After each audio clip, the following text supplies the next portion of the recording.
Clerks, and the former clerk of the U.S. Bankruptcy Court for the Southern District of Ohio. Today is September 4th, 2009. We're at Mike's home in Kettering, Ohio, just outside Dayton. This program has been developed to capture an oral history of former NCBC presidents and their contributions to the improvements of the bankruptcy system. Good morning, Mike. Good morning, Ken. And I have my first question for you is if you could enlighten us in terms of your employment history with the bankruptcy court and what positions you held. Okay, well, first, Ken, let me thank you very much for doing this for us today. And I think it's important to capture the history of the association for future members. We need to remember our history. We need to know where we've been before we know where we're going. So thank you very much. And I'd like to open with when I first joined the bankruptcy court, and it was back during the recession of 1974. I was a newly graduated liberal arts major with a degree in history, which wasn't very marketable at the time. I was laid off from my first job out of college, so in 1974, my unemployment compensation was running out and I needed to get a job. I went to the Unemployment Bureau in Dayton, Ohio, and they happened to have a listing for the United States Bankruptcy Court needing a 90-day temporary file clerk. Well, I thought, well, this might be something that I would get me over the hump, and I didn't look at it as a career starter, but just something to get some food on the table. So I went to the interview, and the chief clerk is what they called him at the time, a guy by the name of Howard Graham. He was my boss, and he hired me on the spot and said, "You're what I'm looking for. Hopefully this will help you out a little bit." So 90 days came and went, and I got an extension, and after a while, there's a permanent opening for the court, and I accepted a permanent offer. Didn't get paid a whole lot at the time, and it was mostly clerical, but I thought this would help until the economy improved and I could get something else. Well, before long, I'd put in about 6 years, and I was getting a little antsy because I hadn't really climbed the ladder too much, but the job itself was so engaging, and you learned a lot every day, and although it didn't get a lot of pay for the effort, it was an interesting job, so I stuck with it. Back in 1978, Congress passed the bankruptcy code, and that's when the court had its own clerk's office and became a separate court from the district court, although we're still a unit of the district court. And that's where my career sort of took off, and I became an office supervisor at the time and a financial assistant because we had to do our own, collect our own fees at that point. Later on, I held the position of deputy in charge in about 1987. And beyond that, I became clerk of court in 1989 in October. And I remained clerk of court from 1989 to until 2006. And so it was sort of a 17-year run and as clerk, and I had a great time. This was essentially a career that I never intended. I sort of fell into it and got roped in, enjoyed it, and just stuck with it. So it's sort of a story that you learn the job from the ground up, and as opportunities presented themselves, I took advantage of it, and it was a great run, and I had a great time. Great. Then how did you find out about the National Conference of Bankruptcy Clerks, and when did you join? Okay, well, I joined shortly after I became clerk. Back in those days, the deputy clerks were not allowed to join. I think it was maybe 2 years before I became clerk. So I didn't know a lot about the NCBC. But when I became clerk, I'll share an interesting story, not an anecdote, but sort of a comparison from a movie. I'm a movie buff, and I like some of the old movies, but there was a movie during that era with Robert Redford called The Candidate, and he was running for the Senate in California, and his whole focus was becoming a senator. And he went through the whole campaign and eventually won the seat. And at the time he won the seat, he looked at his campaign manager and he said, "What do we do now?" So I had a situation like that when I became clerk, because my whole focus was on becoming clerk. And once I became clerk, it dawned on me, I need some help. This is a big job, and I don't know all the answers. Wasn't the smartest person in the room, so I wanted to make sure that I had as many allies or as many knowledgeable people around as I could get. So that was my main motivation for joining the NCBC. It's sort of it's selfish motivation, but it wasn't so much what I could do for the NCBC, it's what the NCBC could do for me at the time. Sort of turning John F. Kennedy's phrase on its head. Ask not what your country can do for you, ask what you can do for your country. Well, I was asking what the NCBC could do for me. But there was a lot of veteran clerks associated with the NCBC at the time. And it's when you become clerk of court, you're separated from your coworkers, and it's hard to ask them sort of for advice or to have a sounding board. It's nice to have a network of people in similar occupations that's been through the trenches, that knows where the landmines are, that can help you form your administration and help you in doing your job. And so that was my main motivation for joining the NCBC, is just to expand my network and to make sure I had as many resources at my disposal as possible. Because although I had trained all my life for the job, I learned the court from the ground up. So when you became clerk of court, that was a whole different ballgame. And then it was on you, and I needed all the help I could get. Good. And you, of course, were with the organization for a number of years. At what point and why did you decide to run for president? Well, that's another good question, because I was with it for a number of years. I joined in 1989, and I became president, I think, in 1996. So there was intervening years.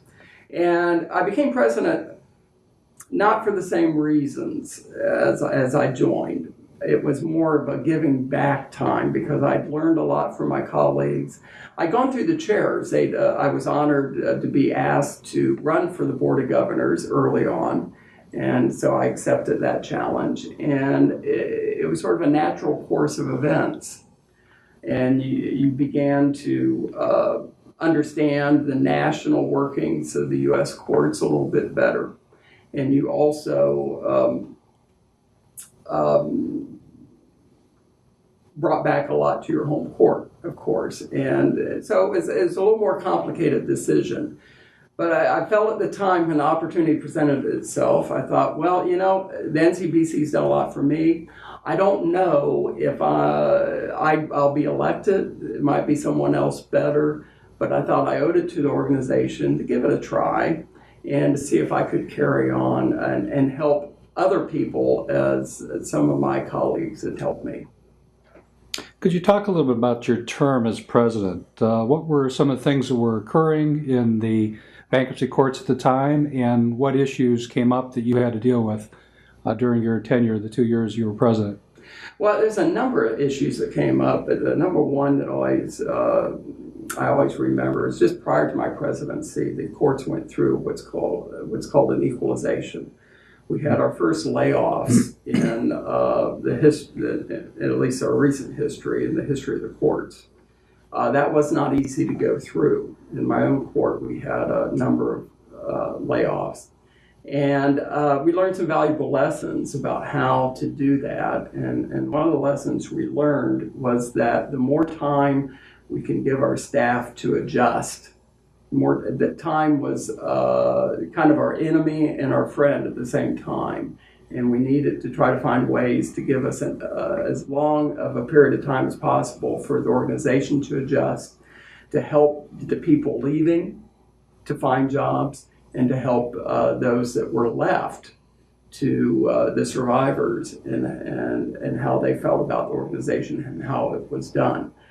So with that in mind, one of the first things we tackled under my presidency with something that's in effect today, and it's called the averaging formula for our staffing formula. Now, I don't have all the terminology down, but in essence, what we proposed in the NCBC was to base our staffing on a 2-year averaging of the filings, because before it was on 1 year, and our filings would fluctuate in bankruptcy court and would spike up and spike down. And as a consequence, when they spiked up, we'd get an infusion of positions, but when they spiked down, we'd lose them in a hurry.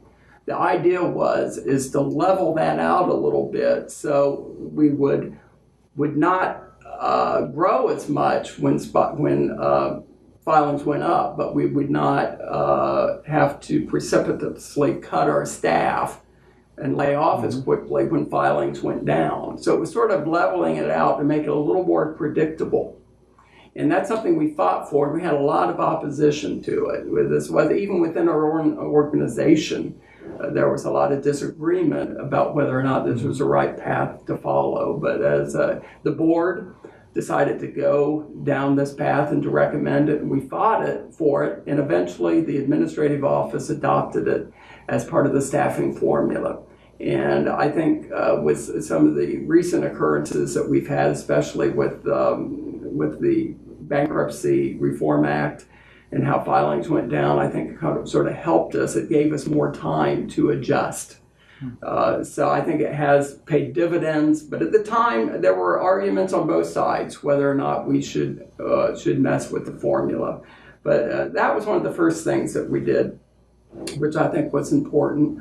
Some of the other things that we did for the organization with the NCBC, Wayne Wolf, a subsequent president, and I at the time got together and hatched an idea about NCBC benefits. And it started out with taking over the disability benefit, disability insurance, which had started in the Ninth Circuit. They no longer wanted to sponsor it, and the insurance carrier Gallagher at the time, which I think we were still associated with, presented us with an array of benefits, insurance benefits that we could offer our membership. So we struck a deal with Gallagher in order to offer our members and actually all judiciary employees benefits through the NCBC sponsorship. And that was started during my presidency, but with the help, and I have to give due credit to Wayne Wolf because it was actually his brainchild. And Wayne Wolf and I together got this passed through the board and got it accepted. But initially it was dental insurance and disability insurance, and I think later on we had vision. It was sort of a precursor to what we have now with the government, with Office of Personnel Management, and the AO now offers these benefits to the government. But at the time, that was not something we had, and we still have the disability, which you can't get through the government yet. And there's one other item that it skips my mind. Oh, life insurance, I think now, which gives a lower cost option for people that may need life insurance, but it would be a lower cost option than what the federal government provides. So that's something that we started in the term. Also in my term, we're looking ahead at the growth of the organization. And at the time, just prior to taking office, Brenda Argo and I had a conversation about our annual meetings. Now, you just had a successful annual meeting in St. Petersburg and had well over 500 members in attendance. It was a great success. Back in 1996, we were lucky to get 50 people attend the annual meetings. And Brenda Argo and I seriously considered whether or not we should hold annual meetings, maybe do it biannually. Something because we just were not attracting people. Although we had educational offerings, we just were not attracting people. Well, we decided that it was important to hold the annual meetings, so we thought we'd go ahead and do it. And what we decided, we were studying the FCCA, and they've had great success up to that point, and they had much larger meetings. But what the FCCA did is they had host courts that would sponsor it. So they would go to a district and ask a district to hold the annual meeting, and to also prepare the agenda and to help the organization out, and they would take ownership of it. And that seemed like a good idea at the time, so we decided that why don't we try it? So tried the host court concept. The first court to volunteer to host was the court in Minneapolis, Minnesota. And we were very fortunate to convince the clerk at the time that that was something that would be in their court's best interest and us too. That was in 1997, and it was close to the Mall of America. And at that time, that was the largest meeting we'd ever held. We broke the century mark. We had over 100 attendees. Now I'm sure that would be 100 attendees. That's nothing. At the time, that was a milestone for us. From that point on, the next court, that was in 1998. In 1999, we had Annapolis, Maryland, which was even larger. In 2000, we had San Diego, and that was even larger.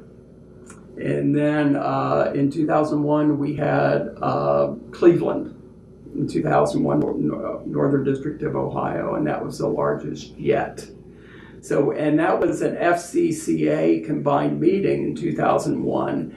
And I believe we matched the FCCA at that point in attendance for the first time. So, and at that point, we started the appropriated funds because of the training component of the annual meetings. And we were able to use that. And of course, at that point, the rest is history. So, but we started it back then at the annual meeting concept almost died, but through the host court concept, which I think is still important, and later on using appropriated funds, that was able to grow the NCBC in what it is today. And I'm sure we had other things that I'm forgetting. Oh, we did also change the bylaws significantly to where before the president only had a one-year term and had a one-year term as vice president. So you had vice president, president, and then you would be immediate past president where you had a 3-year commitment. Well, which was significant, but as president, it only gave you 1 year. And 1 year we learned was not enough for a president to do an adequate job for our organization. So we changed the bylaws at that point to provide for a 2-year term for president, which meant that the vice president would have 2 years and the immediate past president would have 2 years. So a 6-year commitment for continuity. And I believe that has gone a long way in expanding the NCBC and helping the presidents of the NCBC achieve and improve the NCBC and be able to hand it off to the next person. And since your presidency over the 2 years that you described, how have you seen the NCBC grow, and what are your hopes for NCBC in the future? Well, as far as growing, I just happened to look at the website and I noticed we have 1,400 members. When I was president of the NCBC, we were lucky to have 500 members. So, and I think as I've seen it grow, I think the educational component has been terrific. And I've seen also during, while I've been a member, the increased involvement of deputy clerks. I noticed on the website that, let me go back. Originally, the NCBC was for clerks, National Conference of Bankruptcy Clerks. Perhaps we could change our name to include deputy clerks in there because the role initially was for clerks, but now more and more I see the deputy clerk component in the specialties. And you'll have human resources, you have the accounting, the financial end of it. You have the systems end of it. You have case administration, which is no longer a purely clerical function. And so I see a lot of support for nearly every position in the court, and a lot of peers people can go to. So I see that as being something that has really grown. And as far as the educational component with the Michigan State University, that it's been able to confer degrees upon deputy clerks as far as case administration degrees. And we just had a graduating class, I think, the first graduating class in St. Petersburg, which I think was tremendous. So the educational component, which is part of our mission, is the professional development of our members. And that has been the guiding principle of the NCBC since I've been involved in it, and that has expanded, and I see that as the future of the organization. So I think the next part of your question was, where do I see the NCBC going from here? You've sort of become what I would call a mature organization now. We're heading to our 30th year.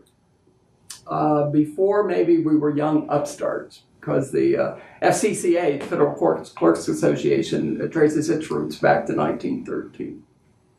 I think, if memory serves. But with our 30th year, we have become a driving force within the judiciary and within the bankruptcy community because of our educational component.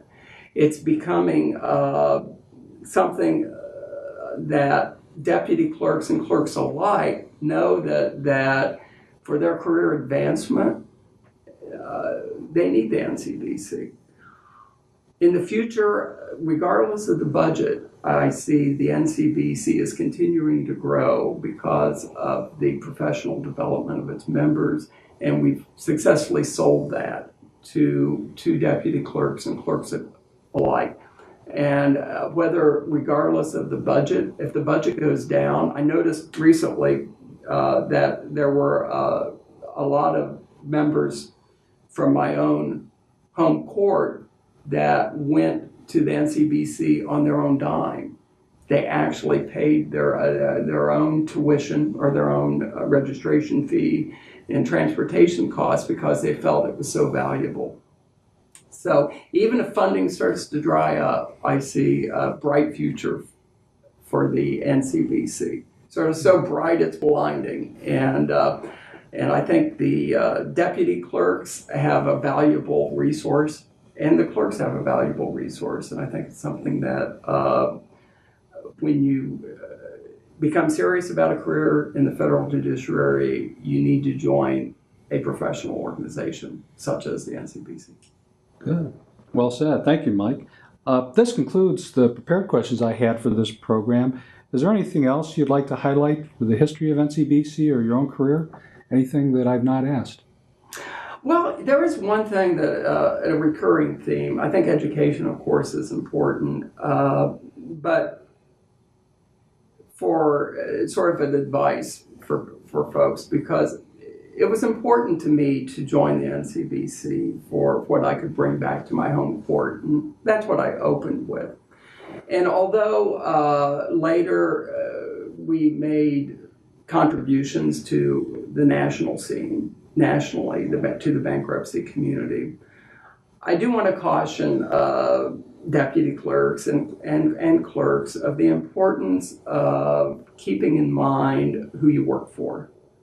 That's a little bit of a departure, but it's easy to get lost on the national scene and forget about your local court. So always remember that you work at the pleasure of the judges, you work at the pleasure of the clerk, and you need to realize that what you're doing with the NCBC is, at least in part, is to support your own organization. And it's easy to get lost in the national scene and to go to the administrative office. It's very heady, and you're doing a lot for the courts nationally. But you always have to remember where your roots are. And so to end with that is something that I've always I enjoyed my time with the NCBC, and I think we accomplished a lot for bankruptcy community as a whole, but I never forgot where I came from.